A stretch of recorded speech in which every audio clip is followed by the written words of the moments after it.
Coach Flanigan. What's going on? How you doing? I'm good. Thanks for doing this. I appreciate the opportunity, man, anytime to talk about this team, this particular program. So I'm happy to be here, happy for the opportunity. You were a big part of this team's success.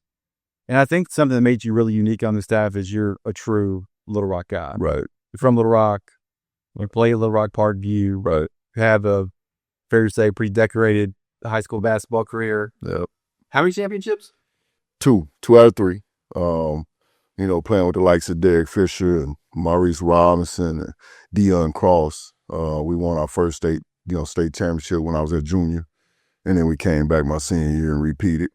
I had guys, Charles Ripley and my dad, two great, Hall of Fame coaches from the state of Arkansas. And so we were assembled to win.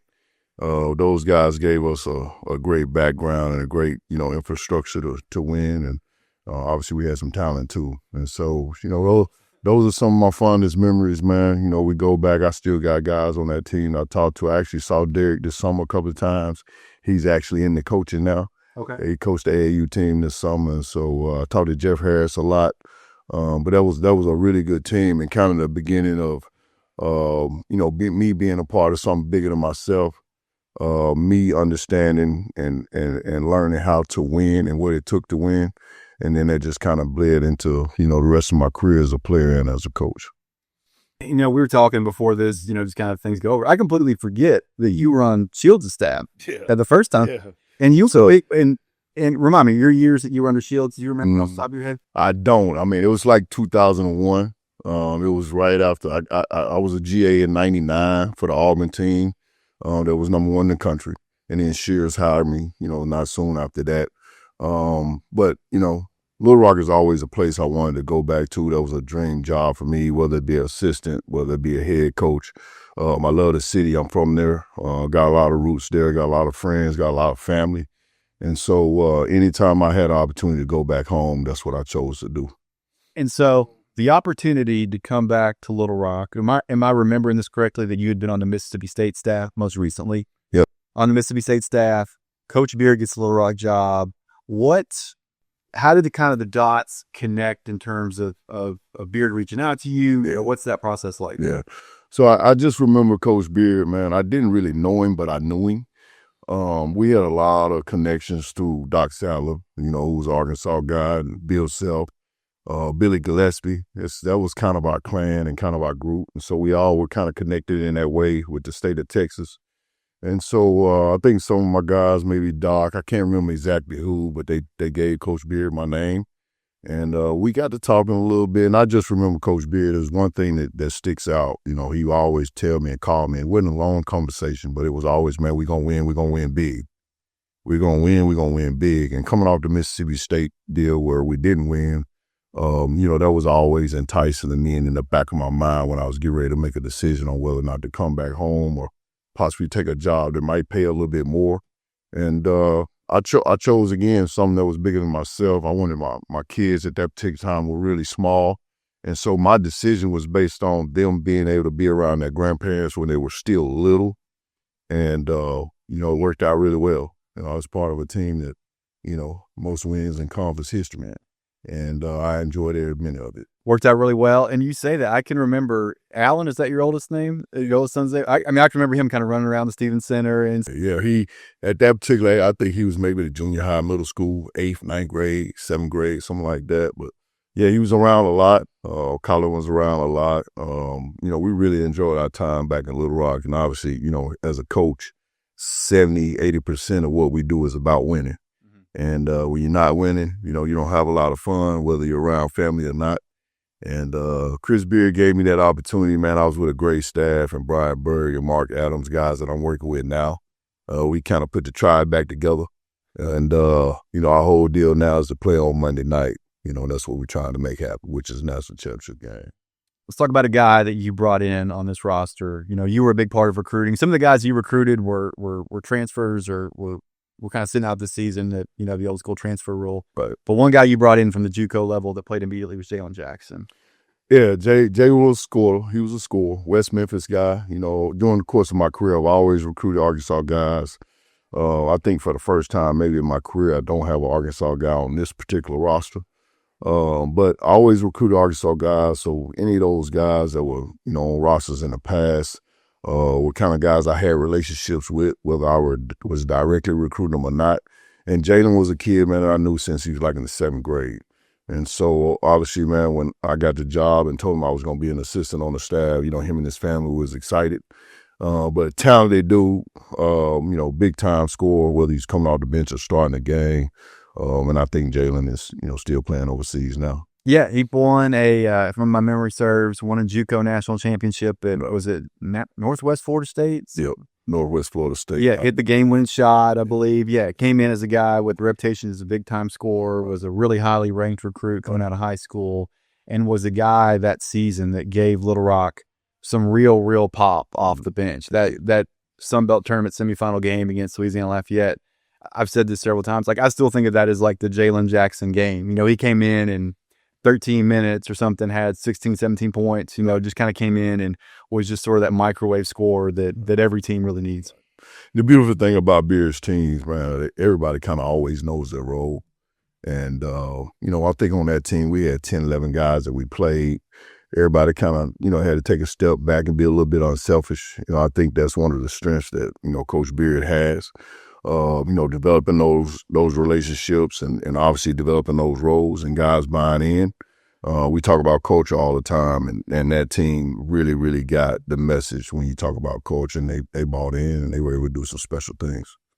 A guy that I did not know that you had any type of connection to that, ended up on the Little Rock roster and was a big part of it, Roger Woods. Roger Woods. So Jackson, Mississippi, man, was kind of a campground back then of guys that could really play basketball. And so, through, recruiting relationships, I've always recruited the city of Jackson. There were a lot of guys, from Jackson here at Ole Miss when I was an assistant coach in Northwest Mississippi, my first job. And so I was always kind of dibbling and dabbling around the city of Jackson. And Raj, man, I can remember Raj was like in the 9th grade the first time I saw him at Provine. And back then, Provine was probably the best program in the state of Mississippi. And you could always tell that Roger had a great feel for how to play and had a little toughness. And the thing that made him special was just his versatility. He played kind of like a guard, but he's big and strong enough to go inside. He was tough enough to go inside. And he was a huge part of that team that, I think at times, he gets overlooked because he was a huge part of that team and why we won so many games. Yeah, when I think of Roger, I think of matchup nightmare. A guy that you put a big on him, they can't stay in front. Right. You put a guard or wing on him, he's going to bully him. Right. Just a guy that at that level, the Sun Belt level, there just weren't many players in that league that one-on-one could really defend him. Right. And I had a relationship with him, and I still remember I had a great relationship with Steve Shields, and Shields did a great job at Little Rock as well. And I can remember Coach calling me one day about Raj, whether, had I seen him, what I thought about him. And, I got on the phone with Raj not long after that, and we talked about Little Rock, and I kind of helped Shields and those guys with Raj. And, kind of crazy how, the world goes in circles, but then I end up coaching him. And we still talk, to this day. I talked to Raj last week, so we still kind of hang out, talk stuff to each other. We got a little deal, man. I told him, like, in 15 years, we was going to get on the scale and see who weighed the most. And I think you're beating him. I saw him recently. He's been running from me here lately, man, so we hadn't been able to make that happen yet to find out. I don't know what you told Shields about Roger, and I told this to Roger when we spoke recently, but I don't think I've ever seen Shields, whenever I was at Little Rock, I never saw Shields more excited about a recruit than Roger Woods. Right. He was so excited. Roger was just the kind of player he wanted. I mean, just kind of tough guy, kind of a bulldog, get to the foul line, could control the glass. I mean, he was a Shields guy through and through. He was totally enamored with Roger Woods as a recruit. Yeah, he was a guy. Roger, if he was probably a little bit taller, he would have been a high major player, would have been recruited at that level. He was good enough to probably play high major basketball. But because of the lack of size and height, he fell right into our laps. And, obviously, again, he was a big part of that championship team and, just a great dude as well. Not only a defensive guy, but is it fair to say that's kind of the side of the ball that you skew to, a defensive guy? Yeah, I love defense. You know, I as a player, and obviously my dad as well, kind of instilling that in me when I was younger. You know, I've been, defensive player of the year on some of the teams I played for in college, 3 out of 4 years. And so my mindset has always been that it's probably only been one guy that I couldn't guard. I'll admit that. It was Allen Iverson. Okay, well, that's a fair one, doesn't it? Yes, the one guy I said, man, I couldn't even get my hands on him. Yeah. Tough dude to stay in front of, I would imagine. But that's always been my mentality. I love, that side of the basketball. And I kind of gravitate to guys that love playing defense as well. At what point, you come in, you're seeing the team kind of come together, you're going through practice in the fall. At what point do you look at the roster and the team and the way you guys are playing and think, like, this has got a chance to be a really special group defensively? Yeah, I think the first thing is depth, quality depth. But then for me, I don't really know until I see us against someone else. Usually sometimes, you can practice against each other and things get a little stale. Obviously, the way you play sometimes prohibits you from doing certain things in practice. And so when you go against somebody else and it's their philosophy against yours, the team kind of, has a chance to take advantage of certain situations. So once I see that, I can kind of tell, whether they're going to be good or not. This team right here, man, I was excited from day one, just based on some of the guys I already knew, Josh Hagins, Liz Sochi being, as long as he was, as skilled as he was. And then just the ability for all those guys to kind of, hang out together and build relationships. But then when we went, I think we went to Tennessee Tech or Tennessee Martin or somewhere like that, and we played a scrimmage game. That was kind of the first time I was like, hey, man, we may have a chance here to be pretty good. And the beautiful thing about that group, man, is they just kept getting better. They just kept getting better each and every week. And we looked up and we was cutting down the nets.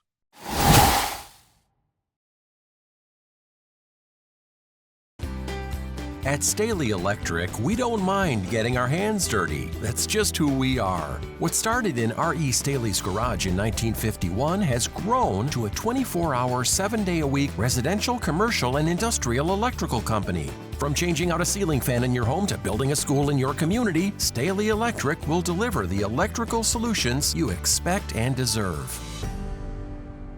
Visit our website at StaleyElectric.com. We've talked about this game with everyone, but I think the eye-opening win was San Diego State. Yeah. To go in there on their home court, hold them to 43 points.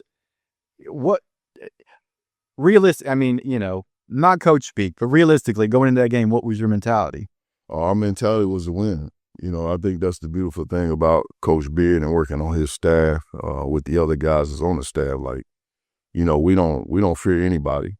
We respect everyone, but we don't fear anybody. He teaches that. And going into that game, man, it was us against the world. That was our mentality. And, the game of basketball is simple. There is a way to win. And, we teach our guys that. And possession by possession. And this team had the ability to play possession by possession, not make a lot of mistakes. And then we had a couple guys that could close out games, a la Josh Hagins, Roger Wood, some of these guys. And we found ourselves in a battle. And once you get in position, the players give you a chance to be in position. Then, sometimes coaches make some decisions too. And one of the biggest decisions we made that game was to foul a guy and send him to the free throw line. He wasn't even in the scoring range or anything. Well, we just took a foul, and he went to the line. He missed both, and we got out of there with a win. And I think that our guys' confidence from there, just grew. Yeah, that was a game that I was a little surprised, kind of preparing for this whole thing, like going back and looking at that game. Little Rock actually led for a really good chunk of that game. In my memory, it was we were kind of down and sort of made a run at the end. We led for a good chunk of that game. They made a little run and kind of took the lead, maybe like a 3 to 5 point lead late. Yep. And then Josh, I think, rattled off 9 straight points. Yep. Kind of put the game out of reach effectively. As you said, y'all made some good decisions in terms of fouling and managing that game well from a coaching standpoint down the stretch. But that was a game that, as good as San Diego State was, at no point in that game did Little Rock look outmatched. Nah, we kind of controlled the game. And again, like you said, we're on the road. Typically a road team, especially that good, that was a top 25, team, so to speak. They're going to always answer the bell and give themselves a chance. But our guys stayed tough, and they made enough plays for us to get out there and get a win. Yeah. Flip side of the non-conference schedule, a very good win, but a different type of win was the DePaul win. Yeah. That was a national TV game. And at that point, the buzz for Little Rock's already going. We're getting top 25 votes. Right. We're near the top of the RPI. We've already beat San Diego State and Tulsa at that point. Right. And for me, that was the game where to steal some Beard language, managing success, whatever he says, that was kind of the game where I was like, are we going to be able to go in here and like really play as well as we've been playing? Or is kind of all this stuff going to kind of catch up to the team and we go in here and we don't play a great game and things come back down to earth? And was not the case at all. You really controlled that game from the opening tip, blew it open in the second half. Can't remember the exact margin. I've got it here. Ended up winning the game 66-44. So holding to 44 points, dropped 66 points. We played in that little gym on campus. You remember, it wasn't like where they normally play their games, but from a staff standpoint, were y'all kind of thinking the same thing I was at that point? Like, can this team manage success the way good teams can? Well, I remember, and this is a unique story, I remember Beard kind of being a little bit nervous going into this situation. I think it may have been like a 3-game stretch where we were kind of on the road or something. But I remember him coming into my office, and Coach Berg was in there at the same 3 straight road games, you're right. Yeah, Coach Berg was in there at the same time. And he bet us, and I thought he was a little crazy, but in his typical Beard, he told Berg, we win these next 3 games, I'm going to get you a masseuse, and Wes, I'm going to buy you a Cadillac. Now, me, in my mind, I'm thinking a real Cadillac, right? I'm like, okay, Coach, why we don't do, we truth tellers around here, But, we ended up winning those games, and obviously it started with DePaul. And I came back to the office that next Monday morning, and there was this little play Cadillac car sitting on my desk, right? And it read, I told you I was a truth teller. Or something like that, to that extent. That Cadillac is still sitting in my office right now to this day. But that DePaul win was, we were just better than them. Sometimes, you can have teams that's talented, but they're just not on the same page. But we, our confidence was so high at this particular point. And we believe, our guys believe, our staff believed. And we just walked in that gym and, man, just ripped their head off. And I remember, walking into the gym. It was, the small gym you're talking about, but it didn't even look like a gym. Like, we got off the bus. Is this a gym? We had been in traffic for like 2 hours or something. We stayed at the hotel way outside the city. Yeah, we came in during rush hour. Yeah, we was gonna miss the game. And it was a short warm up. Yeah, we were running behind schedule. Yeah, and we just got out, man, and just turned, opened up a can on them. But, again, that was another game that kind of solidified that, we were going to be a hard team to beat once conference play started. We're going to flash forward to the Purdue win. And when I was talking to Josh, he told me a story. And I, again, things you just forget, that Josh only had 2 points at halftime of that Purdue game. Do you remember what you said to him? I remember that. And a lot of it was just, keep calm, Josh, keep playing the game the right way. But I think Coach ripped into him pretty good at halftime. Yeah. I can't remember if it was in front of the guys or maybe he pulled him to the side, but I do remember him getting after Josh a little bit. And in the second half, Josh just did his thing. He did what Josh had been doing really the whole year. He never was a guy that he was a guy, man, that kind of found a way to pick his spots with that team. He didn't have to have 25 every night, but when we needed him down the stretch, he was our closer. Hands down, we all knew it. The players knew it. The coaches knew it. And he just found a way to make timely shots all the time. Hagins, to me, at that level, had a really unique ability, especially from the mid-range. He could just kind of get to that look whenever he wanted. There was no one that could effectively – he could miss those shots, but no one could stop him from getting to those shots. I tell people all the time, man, I've been doing this 28 years. I played at a high level. Obviously coached at a high level too, coached a lot of great guards at Auburn. But Josh is up there as one of my favorites, man. Again, just his ability to be unselfish, but also be aggressive when we need him to. And also accept the coaching too, because we coached him just as hard as any other guys, and he handled that. And I thought he handled the success too, which helped the rest of the guys, do the same thing. So he quietly, he didn't talk a lot, but he quietly kind of led that team to, what we did and led us to a championship. Yeah, well, he had those late game moments, late in San Diego State, late in the Tulsa game. He hit the step back three in overtime at Texas State to win that one. And that was a real precarious stretch for the team. We'd lost to Arkansas State, go to Texas State, win that one at the buzzer, go to UTA. One of the most bizarre games I've ever seen. Do you remember this game? Yeah. We get up like almost 30 points. And then they go on, I want to say it was a 20-3 run in the final 10 minutes of that game. Yeah. But and Josh really at the end of that game was the guy who kind of got things under control. He knocked down some free throws, but was a player who consistently in those moments was just someone that the team really depended on. Yeah, and going back and thinking about it, now that you say something about UTA, man, the Sun Belt Conference that year was unbelievable. You talk about UTA, who I think they won 23 games or something that year. They were really good. They had some big non-conference. I want to say they beat Memphis. Yeah. Then you had Lafayette, who had the big kid inside. Sean Long. Yeah, we couldn't do anything with him. No, neither could the rest of the league. and then you had Louisiana Monroe with two bigs that could stretch the floor. And so, you got 4 teams right there that were possible borderline top 25 type teams in the Sun Belt Conference. And, that's hard to, I would think that would be hard to match. You had that Georgia State team, had a ton of talent. They were coming off of that was the year after they'd beaten Baylor in the NCAA tournament, but they still had a lot of talent. Right. Gosh, what was that coach's name? I'm blanking on it. Hunter. Yeah, Ron Hunter. Ron Hunter, yeah. Tulane now. He always brought in, like before the transfer portal was a thing, he was always bringing in some high major talent. Yeah. But yeah, the Sun Belt Conference was really good. Yeah, it was a really good basketball. The guards were really good, really good. I'm going to ask you some quick questions here at the end. Okay. Let's get out of here. Who are your biggest coaching influences? I had to start with my dad because I was there with him every day and I watched him every day, even, going back to the age of, 6, 7 years old and being at Dunbar Middle School and watching Broderick Brewer and, Byron Kelly Brewer and some of these guys. After that, I worked for some great coaches, man. Mike Davis, Dr. Saller, Steve Shields.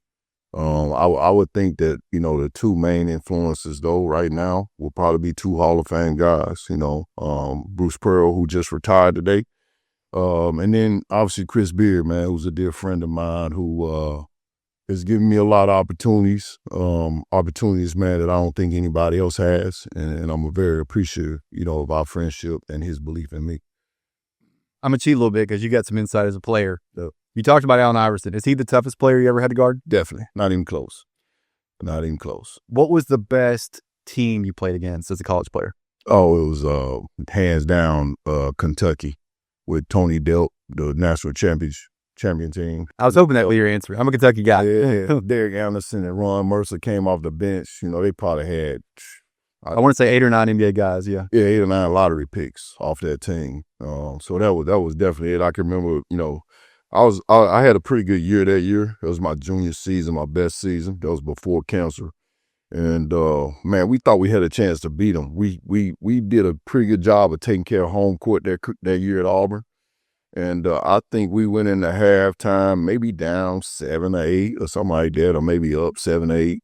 And I can just remember walking to the locker room and just being dog tired. From that full court pressure? Yeah, just from the full court pressure, me being a point guard, and those guys just were harassing me for 20 minutes. And then we came out the second half, and obviously we couldn't hold on. So, but that was the best team. You gonna tell the players that story whenever y'all play St. John's this year? No, I'm gonna stay away from that. I'm gonna stay away from that one. Toughest Sun Belt opponent that y'all played that season? Oh, I think it was Monroe. I think Lafayette was probably, us dealing with Sean Long was probably the most challenging thing from a defensive standpoint. But I thought Monroe, had the better team. The chemistry was good, and I thought they were probably the tougher matchup from a standpoint of having guard all 5 guys on the perimeter. So. I didn't ask anybody else this question, but I was doing some research. Yeah. There's one team that y'all played twice that season that shot 50% or better against you guys both games. Can you guess who it was, or do you remember who it was? Shot 50% or better, one team. Ooh, Twice. No, I don't remember that one. Arkansas State. Is that right? They had the game in Jonesboro where they shot it really, really well in the first half. I want to say they shot like 60% in the first half and ended up winning a close game. And then the game in Little Rock, that was the 89-86 game where both teams absolutely shot the lights out. I want to say both teams shot damn near 60% inside the three-point line. We made some threes. They didn't shoot it well from three. That was really the difference in the game. But that Arkansas State team, something about them, that was a tough matchup for Little Rock. Yeah, that's always a great rivalry game that people don't talk a lot about. You go back and look at those records. I would think that Arkansas State is probably up, but there was a lot of close games between the two, over the years, and it's kind of sad to kind of see, the two teams in different leagues now. Mm-hmm. But hopefully at some point, man, I would like to see those two teams, get some kind of series going and play each other. Oh yeah. Favorite win that season aside from the Purdue game? Oh, no question. It was, and Purdue wouldn't even be the best one for me, man, because, we're not playing Purdue if we don't win the Sun Belt Conference tournament, and people don't realize how hard that is. When you're at those mid-major programs, those levels, right, you can have a great year and somebody can just be better than you in one night, in one game in that tournament. And that was always a fear for us going into it. You're on pins and needles as a staff because you feel like, you deserve to be in that tournament, but you still got to go win that tournament to get to the NCAA tournament. And so the game for me was the Monroe game, man. Beard talked about us winning and winning big. To be a hometown kid at Little Rock. And I think this was maybe the second time Little Rock had ever been to the NCAA tournament. For me to have the opportunity to go back, be a part of, the program and be under Coach Beard and seize that moment. I hadn't been brought to tears too many times because of basketball and really in my life. But that was one of those moments, man, right there on the bench where I kind of lost it a little bit in joy. Mm-hmm. And something I remember the rest of my life. Last question for you. What made this team so special? It was the culture. It was Coach Beard and our staff. It was the players being unselfish. It was the fan base supporting us because, down the stretch in that conference, we just talked about a lot of teams being very good, really, really good. But late in that year in conference play, man, I remember the Jack Stevens Center, man, being packed. And I remember those fans getting us, through some tough games. I think our administration, man, they support us, Chase Conk and all those people, man. I think it was everybody, the city, administration, the staff, and most importantly, our players, trusting us, believing in us, that made that team special. Coach, really appreciate you doing this. I know this is a super busy time for y'all right now. Right. Very kind, very generous of you guys to take time to talk about this team. But I know I appreciate it. I know the fans appreciate it. This is a team that people still talk about, people still remember. You mentioned those last 3 home games. I still will occasionally have someone talk about, the environment at those home games late in the year. And you were a big part of it. And want to say thank you for it. Man, I appreciate it. Again, I got the opportunity. And, always support the state of Arkansas, but most importantly, the city of Little Rock. Thanks, Coach. All right.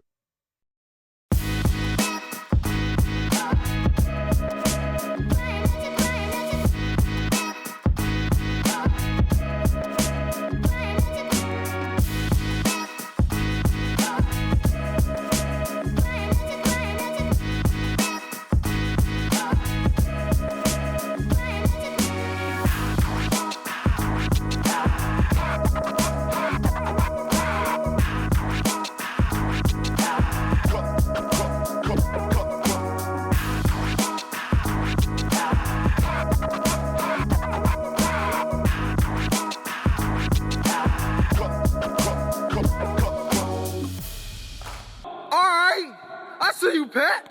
Okay.